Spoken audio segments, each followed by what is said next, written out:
안녕하세요. 시니어세상의 강대표입니다. 오늘은 장교양기관 창업에 대한 기본적인 순서 및 준비해야 하는 것들에 대해서 간략히 짚어보려고 합니다. 장교양 사업에 조금이라도 관심이 있는 분들만 이 영상을 시청해 주시면 되겠습니다. 많은 분들이 알다시피 우리나라 장교양기관의 대부분은 개인사업체입니다. 물론 법인으로 설립도 가능하고 요즘은 협동조합의 형태로 사업을 진행하기도 합니다. 각각의 장단점이 존재하죠. 하지만 오늘은 정말 순수하게 개인이 장교양 사업을 하고자 할 때 어떤 과정으로 준비를 하셔야 하는지 최대한 간단하고 쉽게 이야기해 보겠습니다. 창업 준비의 큰 아웃라인 그 정도로만 이해하시면 되겠습니다. 영상이 도움이 되신다면 구독과 좋아요 한 번씩 눌러주세요. 간혹 기관 설립을 하는데 나라의 지원금이 있는 거 아닌가요? 라는 질문을 하십니다. 이 부분에 대해서 아주 간단하게 말씀을 드리자면 국고보조금을 통해서 기관을 설립하는 방법이 있기는 합니다. 일단 설립하고자 하는 시에 예산이 있어야 시도를 해볼 수가 있는 사항인데요. 개인은 불가능하고요. 법인 설립으로만 가능합니다. 나라 돈으로 지원을 받아서 설립하는 만큼 요구하는 서류가 끝도 없이 많습니다. 그런데 더 중요한 것은 이러한 너무나 복잡한 과정을 거쳐서 지원금을 받아서 설립을 했다고 쳐도 결론적으로 이 시설은 개인이 아닌 국가의 소유로 보기 때문에 시설을 통한 합법적인 이윤 추구가 힘듭니다. 즉 월급을 받는 운영자 정도만 가능하다는 얘기죠. 또한 개인적 매도와 매수도 불가능합니다. 폐업 또한 쉽지가 않고요. 그러니까 장교양기관을 국고보조금을 통해서 창업을 한다는 말은 설립하기도 어렵거니와 이 사업을 통해서 개인적 이윤 추구를 전혀 바라지 않는 분들만 생각하시면 되겠습니다. 자, 본론으로 돌아가서 장교양기관 창업 순서를 살펴보겠습니다. 첫 번째는 지역과 건물을 선택해야 합니다. 우리가 일반 장사를 하는 매장을 생각해 보면은 목이 좋아야 한다고 하죠. 유동인구가 집중되는 곳이 좋은 곳이다 라고 흔히들 말하는데요. 요양원이나 주간보호센터의 경우는 그것과는 기준이 많이 다릅니다. 저는 개인적으로 3번의 기관 설립을 해봤는데요. 매번 입지와 건물을 선택하는데 6개월 이상의 시간을 들였습니다. 발품도 정말 많이 팔았고요. 이렇게 지역 선정이 어려운 이유는요. 내가 원하는 입지에 원하는 평수, 원하는 건물 가격 또는 적절한 임대료를 가진 건물을 찾기도 어렵지만 찾았다고 해도 그 건축물의 용도 변경이 호락호락하지 않다는 점입니다.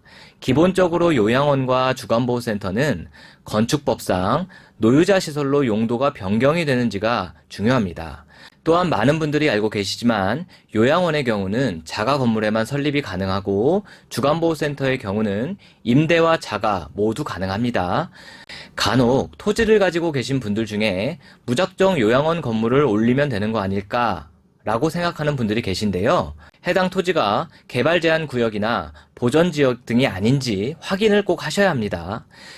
그리고 지역을 선정할 때는 노인 인구가 무조건 많다고 좋은 지역이 아님을 아셔야 합니다. 우리 부모님이 늙고 연로하시고 병들게 되면 일반적으로 자식이 부모님을 모시게 되죠. 그렇다고 해서 모신다는 의미가 집에서 직접 케어를 한다는 것이 아니죠. 자식이 쉽게 왔다 갔다 할 수 있는 비교적 가까운 곳의 요양원으로 모신다거나 근처 주간보호시설을 이용하면서 부모를 모시는 것을 말하는 것입니다. 노인 인구가 많은 곳은 본인의 케어가 스스로 가능한 분들이라는 걸 아셔야 합니다. 이런 분들은 장교양기관의 도움이 필요도 없을 뿐더러 이런 시설에 대해 대부분 거부감을 가진다는 것도 아셔야 합니다. 그리고 요즘은 장교양기관의 숫자도 많아짐에 따라서 내가 원하는 지역에 경쟁이 되는 기관의 분포와 숫자, 그 기관들의 어르신이 얼마나 입소해 있는지 등의 분석이 필요합니다. 어떤 입지가 좋으냐에 대한 내용은 이외에도 너무나 많기 때문에 오늘 영상에 다 담기는 어렵겠습니다. 아무튼 첫 번째는요. 바로 노유자 변경 설치가 가능하고 경쟁력이 있는 입지와 건물을 선정하는 것이 되겠습니다. 두 번째는 인허가 요소를 분석하고 시군구와 협의를 하는 과정입니다. 즉 앞서 말씀드린 노유자 시설 용도 변경이 가장 기본적인 과제인데요. 물론 이외에도 구조안전진단 확인 등도 필요하죠. 여기에 마지막으로 법에 정해진 시설 기준대로 각 시를 구성하고 이를 건축사를 통해서 도면을 설계해야 합니다. 이렇게 설계된 도면을 가지고 건축과 이외에도 지자체의 노인복지과와 장애인과, 하숙과, 소방서 등에서 정해놓은 규정대로 시공하기 위한 사전 논의를 해야 합니다. 건물마다 상황이 다 다르고 지자체 주무관마다 조금씩 규정에 대한 융통성도 많이 다릅니다. 그래서 이 부분을 협의하는 과정에서 정말 많은 애를 먹게 되어 있습니다. 심지어 해당 주무관과 언성을 높이며 대립하는 경우도 종종 있습니다. 그런데 이 과정이 더 어려운 이유는요, 매년 새로운 법이 추가되거나 변경된다는 점입니다. 시군구 각 부서들은요, 바뀐 법에 대해 엄격하게 보기 때문에 이런 부분들을 꼭 확인하셔야 합니다. 결론은 시군구의 허가를 받지 않고서는 설립이 되지가 않기 때문에 가장 신경 쓰셔야 하는 과정입니다.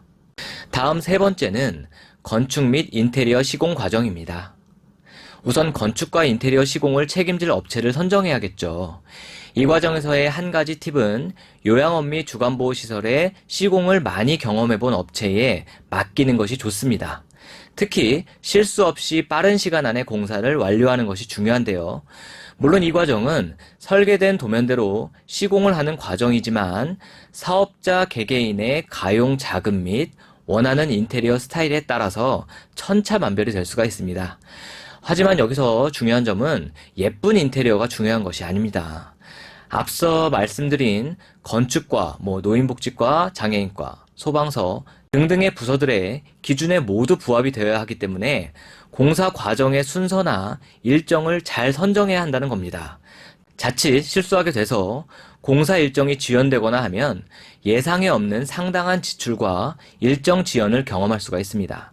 요즘 이런 건축 시공은 인건비가 정말 비싸기 때문에 최대한 실수 없이 짧은 시간 안에 인테리어 및 시공을 마무리하는 것이 돈을 아끼는 방법이라고 할 수가 있습니다. 다음 네 번째는요, 건축에 대한 허가를 받는 과정입니다. 건축과 노인복지과, 장애인 편의시설센터, 하수시설과, 통신과 등의 시군구 부서에 각각 허가를 받아야 합니다.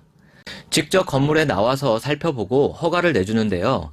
이때 만약 불합격하게 되면은 이를 다시 기준에 맞게 재시공해야 합니다. 이런 경우가 상당히 많기 때문에 사전에 많은 준비를 해서 실수가 없도록 해야 하는 거죠. 다섯 번째는 시군구 노인복지과의 인허가를 필득하는 과정입니다. 지자체마다 부서의 이름은 조금씩 다릅니다만 결론은 요양원과 재가시설의 인허가를 담당하는 주무관이 근무하는 곳을 말하는 거죠. 모든 건축에 관한 사항을 허가받았다고 해도 최종적으로 노인복지시설로 설치 신고를 해주는 곳이 바로 노인복지과입니다. 이때 정말 많은 서류를 준비하셔야 하는데요.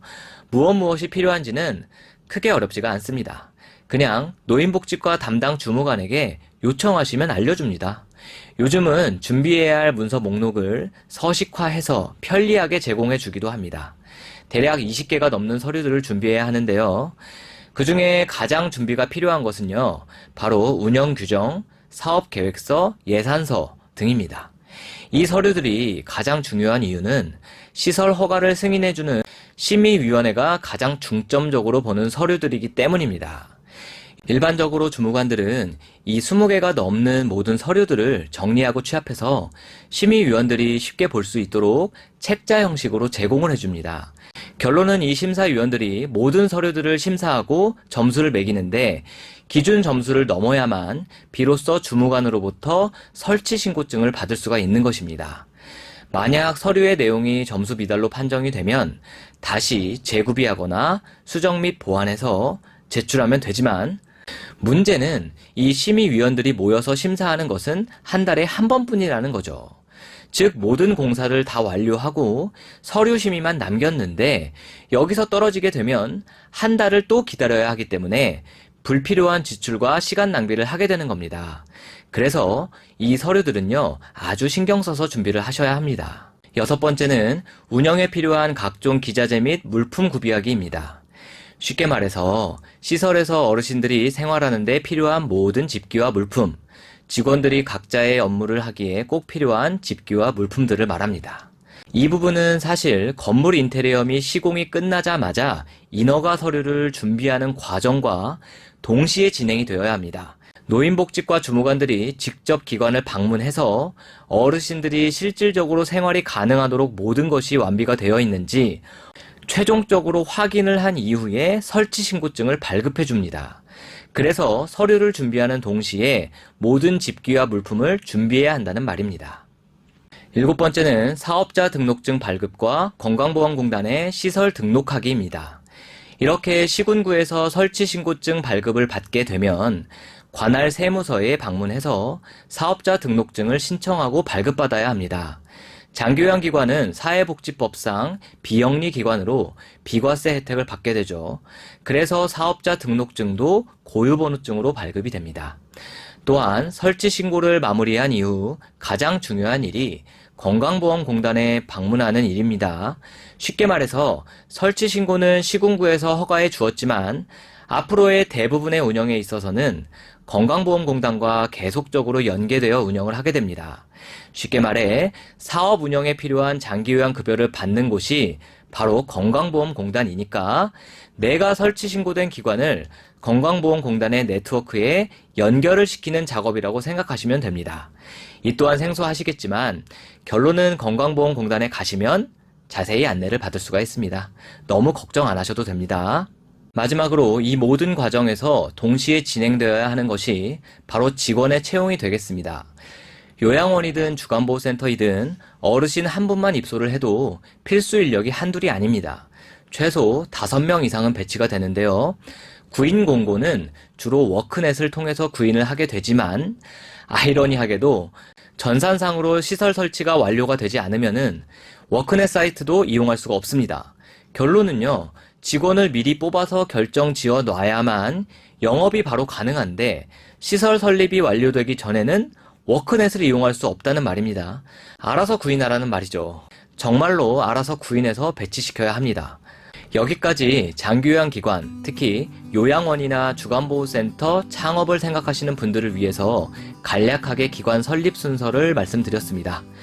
저도 생각나는 대로 말씀을 드리다 보니까 빠진 내용들도 있고 디테일하게 설명을 드릴 수가 없는 부분도 많습니다. 다만 이런 흐름대로 진행을 해야 하는 거니까 참고하시면 되겠습니다. 마지막으로 요즘은 장교양기관의 창업을 책임져주는 컨설팅 및 시공업체들이 많아졌습니다.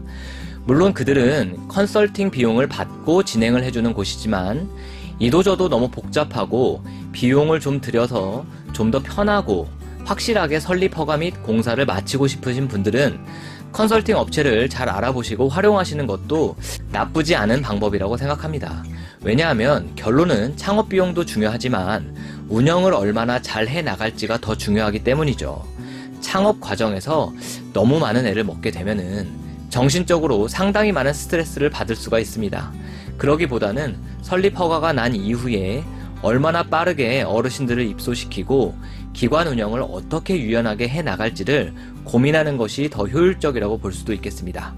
물론 개인적으로 자신이 있는 분들은 이 모든 과정을 잘 준비하시면 되겠습니다. 오늘 내용이 장교양기관 창업에 관심이 있는 분들께 조금이나마 도움이 되었으면 좋겠습니다. 오늘도 시청해주셔서 감사합니다.